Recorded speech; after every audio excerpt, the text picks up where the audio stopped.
Seyyid-i Mevla Mustafa Allahu Teala inşallah rahmet etsin.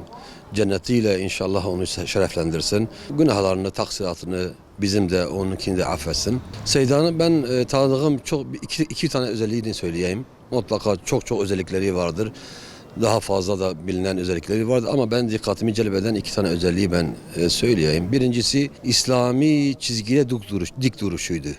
Yani İslam'ın sınırlarının çiğnediği noktada hiçbir zaman suskun kalmazdı.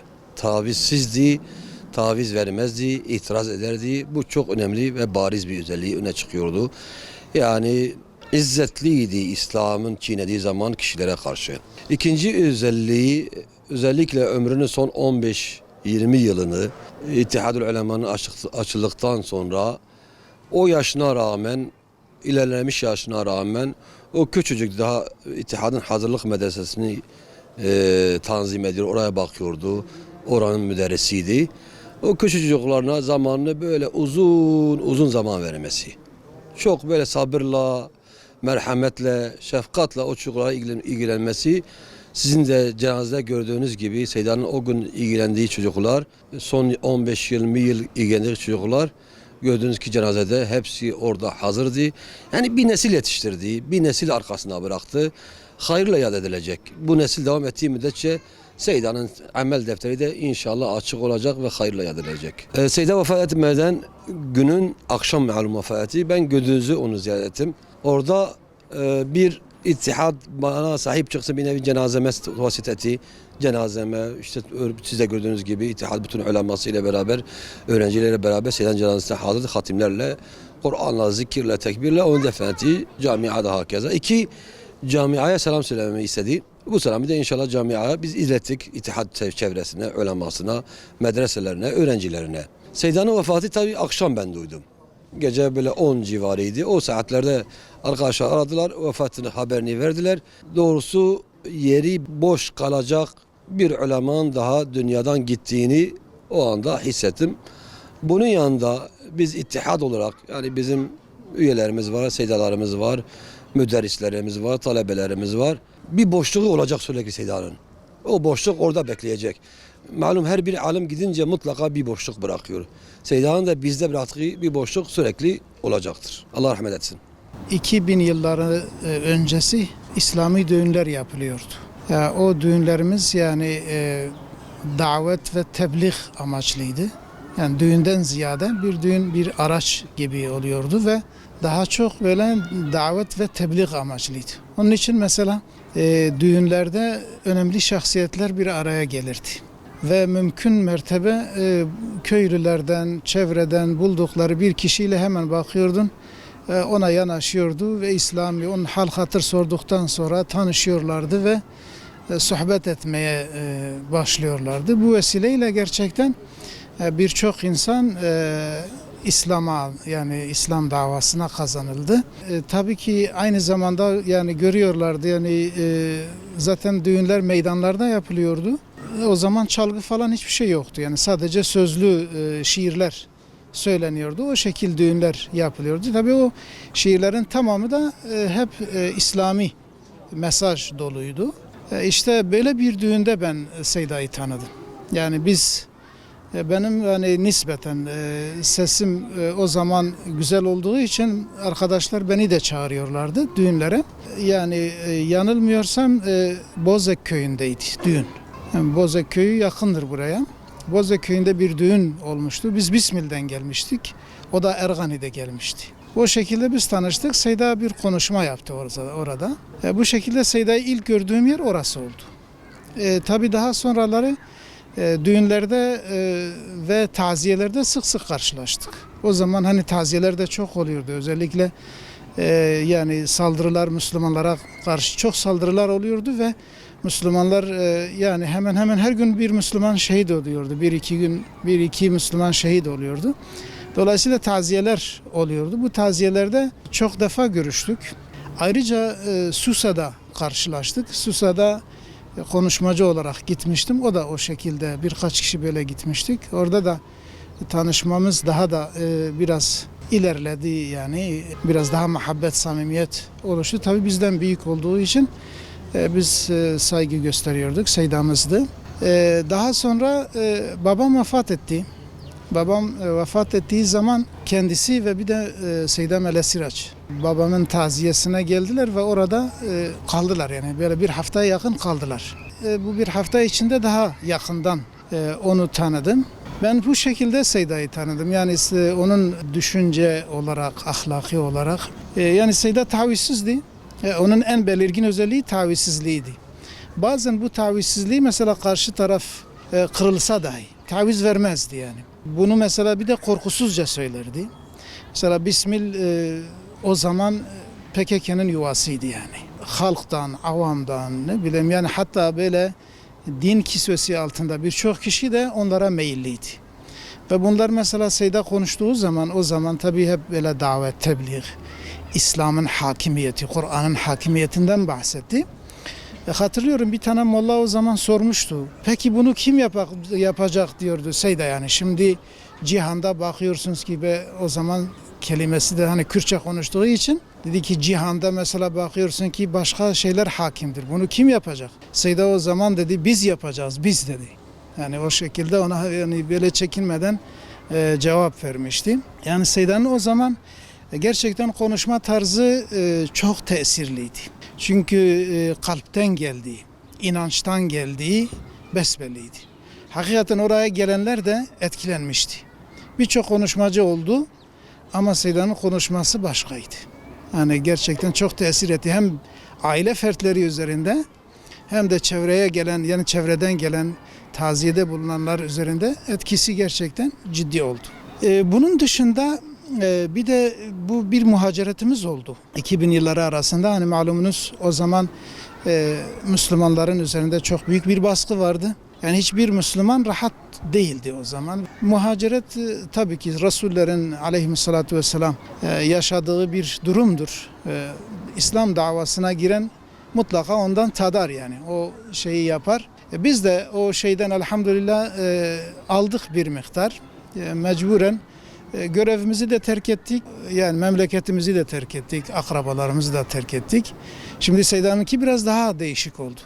Seyda bu sefer çocuklarını kaybetti. Onlarla ilişkisi kesildi. Ailesiyle tamamen ilişkisi kesildi. Onun için bir müddet bizim evde de kaldı. Bir müddet başka evlerde de kaldı. Bir müddet bizde de kaldı. Biz ailemizi götürmüştük. Tabii onun ailesi yoktu. Seyda'nın çok mütevazi olduğunu gördüm. Şimdi hani bazen böyle dışarıdan bakıldığı zaman yani bu adam kendini beğenmiş gibi haşa bir düşünceye gidilebilirdi. Fakat biz yaşadığımız zaman, beraber kaldığımız zaman bunun hiç de böyle olmadığını. Mesela bizim küçük bir çocuğumuz vardı o zaman. Şimdi elhamdülillah büyümüş. O zaman böyle 3-4 yaşlarındaydı. Daha yeni yani konuşuyor, yeni yürüyebiliyor falan. Seyda sürekli onunla oynuyordu. Yani çok mütevazi bir insan. Bir de çok gayretli bir insan. O gayreti gerçekten onu tavizsiz yapıyordu. Onun inancı, imanı onu tavizsiz yapıyordu. Ve çok da şakacıydı. Yani o şakacılığı, yani hem tavizsizliği hem de şakacılığı vardı. Hatta böyle bazen şey yapıyordu, yani kendi çocuklarını da kaybettiği için bazen görevler çıkıyordu, diyor ben varım diyor. Bazen bu Kürtçe bir tabiri kullanıyordu, diyor işte bizden birisi vardı diyor ki ben mame farız, hal mal hal bergaris. Diyordu ben de yani ha evde ha görevde diyor, zaten benim evim yok. Ne görev varsa ben yaparım diye. Bu şekilde güzel şeyleri vardı yani. Tabii hakikaten uzun da anlatılabilir yani Seyda. Yani o tavizsizliği. Bir de tabii o zaman hani her şeyden kesilmiştik yani. Ne öğrencimiz vardı, ne çocuklar, dışarıdaki çocuklarla fazla ilgilenebiliyorduk. Sadece ev içinde işte. Ev içinde de Seyda mesela Kur'an-ı Kerim'e çok düşkündü. Kur'an-ı Kerim'e ve tecvide özellikle. Onun bir de böyle bir özelliği vardı. Tecvidi çok güzel biliyordu. Sesi de güzeldi. Kur'an-ı Kerim'i güzel okurdu. Ve çocuklara da mutlaka Kur'an dersini verirdi. Hatta bir ara yani evi artık sonradan oluştuğu zaman çevrendeki özellikle cami cemaatine gelen, kendisi de camiye giderdi ve camide camiye gelenlere de o şekilde Kur'an-ı Kerim dersini verdi. Bu şekilde de birçok kişiyle böyle ciddi samimiyetli bir dostluğu oluştu. Hatta mesela bir ara buraya gelmişti, tekrar onu çağırdılar oraya gel diye. Yani onu oraya ev olarak davet ettiler. Tabii daha sonra elhamdülillah medreseler açıldı. Medreseler açılınca da yani artık derse kendini de yani derse verdi, talime verdi. Elinden geldiği kadar. Yani o zaman da zaten Seydan mutlaka bir şeyler yapıyordu, yani okuyordu. Ben hatırlıyorum, yani mesela biz hani bazen dışarı çıkıyorduk, dolaşıyorduk bazı ihtiyaçlar için. Kendisi mesela bir tefsir almıştı ve o tefsiri bitirmeye çalışıyordu. Yani 4-5 ciltlik Arapça tefsiri bitirmeye çalışıyordu. Ayrıyeten beraber evde müzakere ediyorduk onunla Arapça kitapları. Hanefi fıkhını ve başka kitapları müzakere ediyorduk. Yani ilmi olarak da kendini hep böyle geliştirmeye. Tabii bununla beraber hastaydı. Hastalığı çok eskiden beri var. O zaman da şeker hastalığı vardı, prostatı vardı, kalp hastalığı vardı.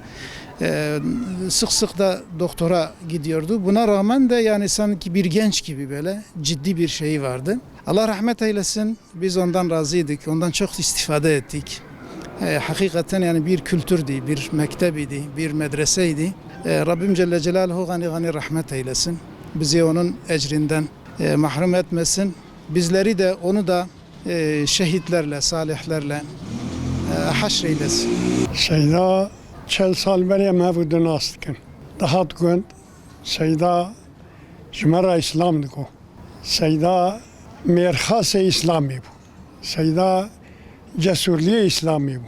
Seyda vesbibi az bimçe yani Seyda gavak bata gun gille top dun Seyda İslam Jmara diko. Kur'an diko. Seyda minnetavi tüş kesi tüne ne tirsiya. İslam diko sade Kur'an diko o Jmara anlatmış dikir meci dinlemiş dikir gerçek vallahi vakviye alim ki hoşike alim ki delalime avuli nas ne dikir. Vakta katlu şunda ica meda serseri xo, meda serçave xo. Seyda heca bu, Seyda merhas bu. İca meci tevaji haskir gence gundya, zaroke gundya, gışaji haskir, jibacir jer gani da, malavi her gani bu. Jer gani dahat cibi xutuji şekir dikir. Gedi gund komple dibreviyan düşün ser cadi peşyavi. Cada erganiye ya. Cadi dugo royin ya, roy cem'iye daha jmera cem'a dikir.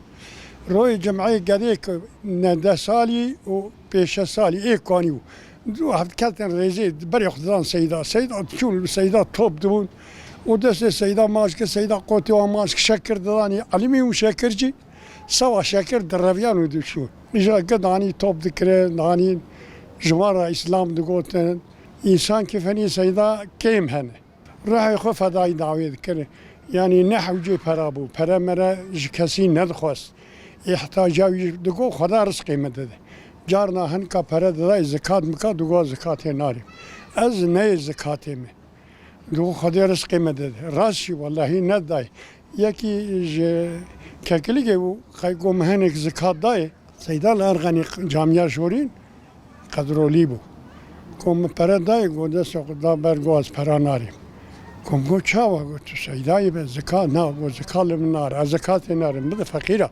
یا وید دگو ایمانا وی بقاسی هر غنی گشیه ایمانا سیدا کر مله و کر پراناری به پره تسلیم کری پره نگرده سخل پره مخص پره مگیری دامن نگرد یا سیدا او میرخاسا یعنی سوا دعوا خودی شغلی به شف برو دایمی جی دهات مالا من مسافری مبو میجی حظ کر وک براکی خو میجی حظ کر ویجی جمع حظ کر خدای مش خیر و برکت آوی و علمی وی یا ربی معلوم نکی سیدا یعنی انسان کی وها و لجمع دوامی دهات جارنا من کی جرا حکایت من کاج دگو بمد کنیا دگو خالی توفیق جار مرا ترقینی جارنا من حنا من ذکر کیف ایجی پرج مرا دات یعنی سیدا دائمی لگون دیمه و ملی مبو ها دائمی سیدا نام مدابو سیدا اول به سیدا بیم چه سیدا روحی خو فدای قرآنی کرد دعوا خدای کرد و مال جی مالی ویتونه و اکمال بکره زکات بگرتا نکار لورد بوله فقط او شخصی بی مالا ویتونه آنا تر وەک سەحابەکی ینی یا لەحیف مانەوی داهی یا تون و تشتۆم نەدەکرد سێر داوا خودی دیگەر یا دوچووی گوندا لە خۆ تۆپ دکردن ژوان ڕای ئیسلام دکو سەیدا ئەو مێرخاسا بوو و حیا سۆن نەفەساوی ڕوحی خدا ئۆغرا داوا خودی و ڕسولی خودی یا ربی مەجی خێر و بەرکەت ئەوان معلوم نەکە ئینشاءالله